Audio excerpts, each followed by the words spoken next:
Hi, my name is Rick Sanchez. I'm with a company called Tractor Tip Equipment, and what we have for sale here is a Case CX31B mini excavator. We're going to talk a little bit about the mechanics of this particular machine in the first clip, the operating specs in the second, and then we'll run it in the third. This machine currently shows 2,460 hours. The serial number on this machine is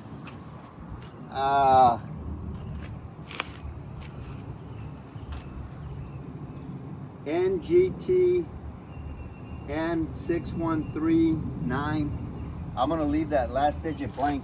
I think that's a serial number. It's kind of hard to read, and I don't have my glasses on. So price on a new machine. Oh, if you buy this tractor from me or any of the others that we have for sale, we've got a bunch of loaders. We've got that Mechalak dumper. We've got some other mini excavators. We got some telehandlers and backhoes and excavators, compactors. Point is, if you buy any one of these tractors from me, at some point you're going to be dealing with Perf Provencio. He's my right-hand man. He's the guy running the camera.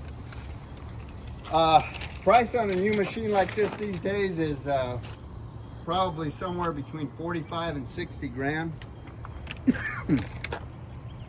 As far as manufacturers go, Case is ubiquitous out there, especially like in these mini excavators and stuff. They pretty much dominate the market. This machine weighs about 6,700 pounds. Widest point are those tracks right there at 5'3". Highest point is the top of that cab, which the specs show 8.5 feet, which I guess is about right. Transportation length of this thing's buckled up in the transport profile is 14.5 feet.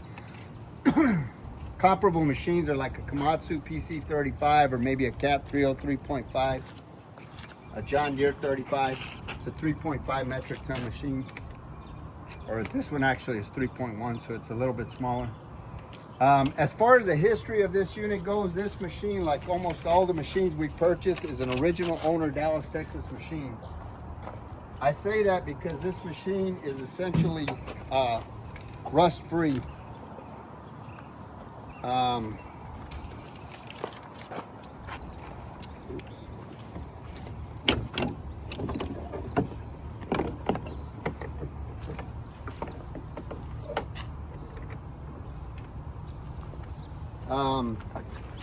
We're far enough from the ocean, and we're far enough south that the only salt we see is the salt on our kitchen tables. Every machine we purchase comes from one of about 30 different contractor or municipality that we deal with here in the Metroplex. This machine is no exception. The company that we bought this from has got an excellent maintenance program. And over the last 30 years, we've done millions of dollars of business back and forth. It's a good company, excellent maintenance program. We've been happy with all the machines we purchased. Now, I will say that before I purchase any machine, I send a couple of mechanics to go out and inspect it. If they say everything's okay with the machine, then I send Perf Provencio to go out and inspect it.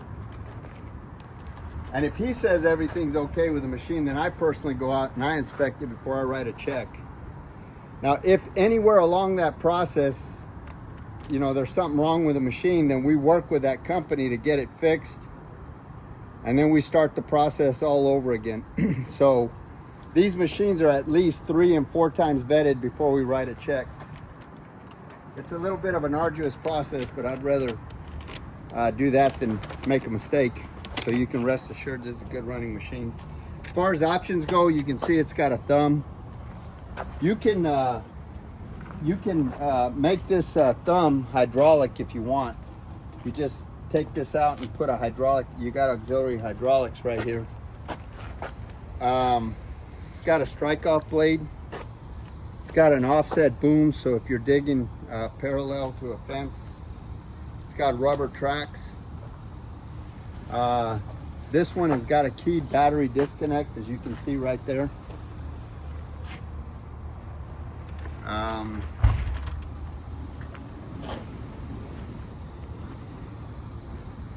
trying to think what else. I think that's about it. So this engine here, this is a Yanmar engine, and just so you know, there's the engine information right there.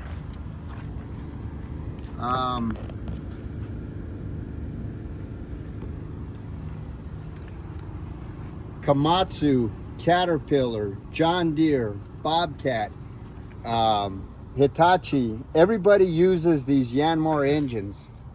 They are very common case, so it's a good engine. It's so good nobody can even come close to the reliability on this engine. It's got a 10-gallon fuel tank, which will run you 12 to as many as 14 hours, depending on what you're doing. All of the fluid levels on this machine are where they should be. It's mechanically sound. Everything works on it. Top speed is about 2.8 miles an hour. The undercarriage, as you can see, I would rate that about 60-65%. Wouldn't you say, Perf? 60-65%, yeah. There's no leaks anywhere on the final drives, or anywhere on the machine for that matter. The final drives has got plenty of power. We'll do a push test here in a minute so you can see that it's got plenty of power. It'll counter rotate, no problem. The hydraulics are strong. There's no cracks or welds anywhere in the work equipment. All of these pins and bushings are nice and tight, or relatively tight, I should say. There's no deflection or any kind of problem in this kingpin area. You got 2 kingpins right here.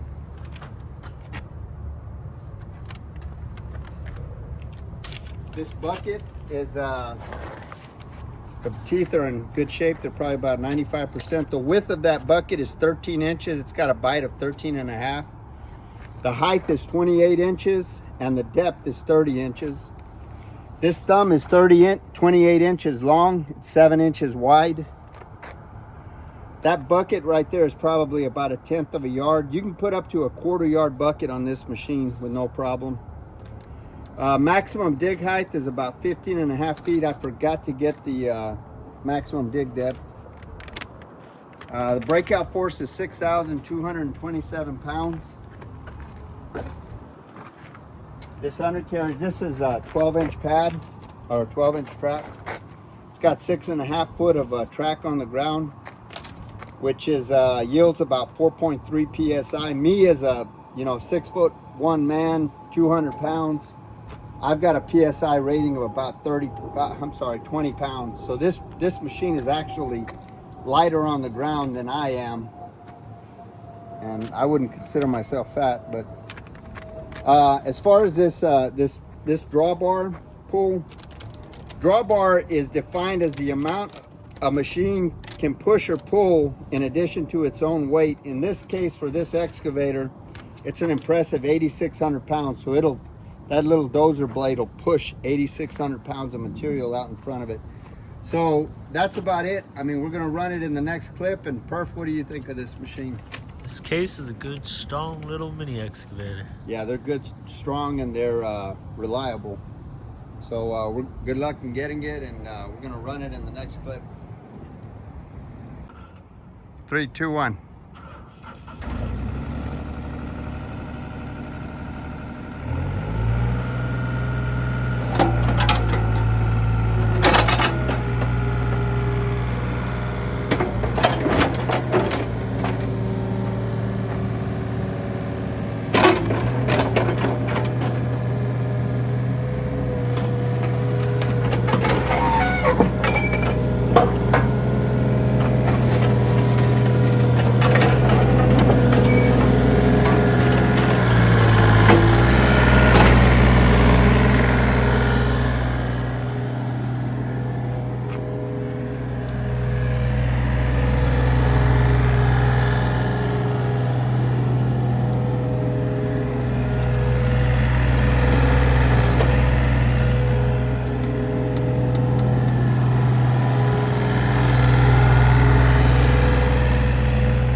private mode.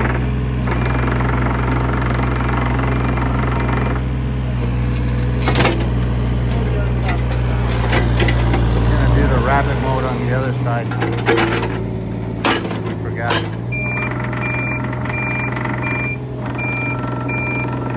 Do the slow mode.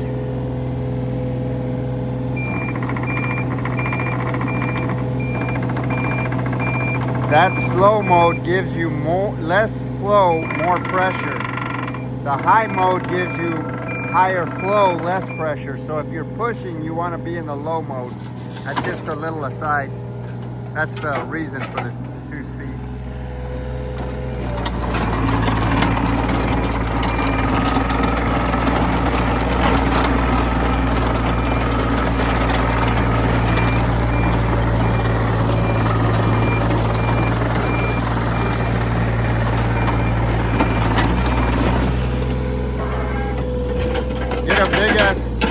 Get a big piece, Murph. There you go.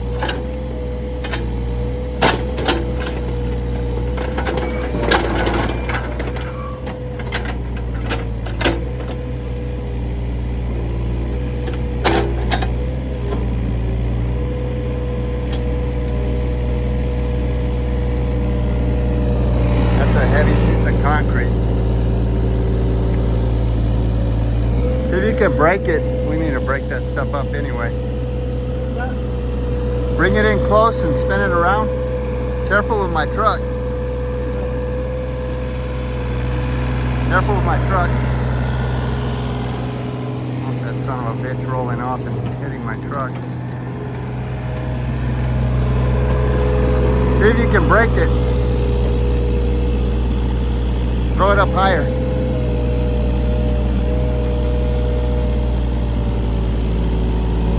Let it go. Nope. We tried.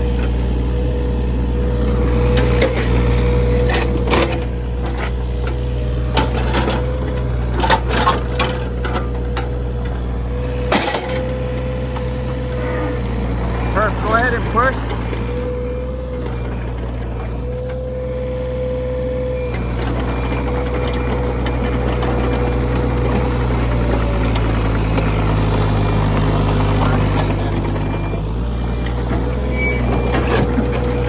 That tells you that the hydraulics are strong. If the tracks will spin like that, that means it's in good shape. Again, this thumb, you can replace this stiff arm with a hydraulic cylinder. So that can become a hydraulic thumb. We don't have time for it, but if we do, maybe we'll chase one down and put it on there. Okay, that's about it.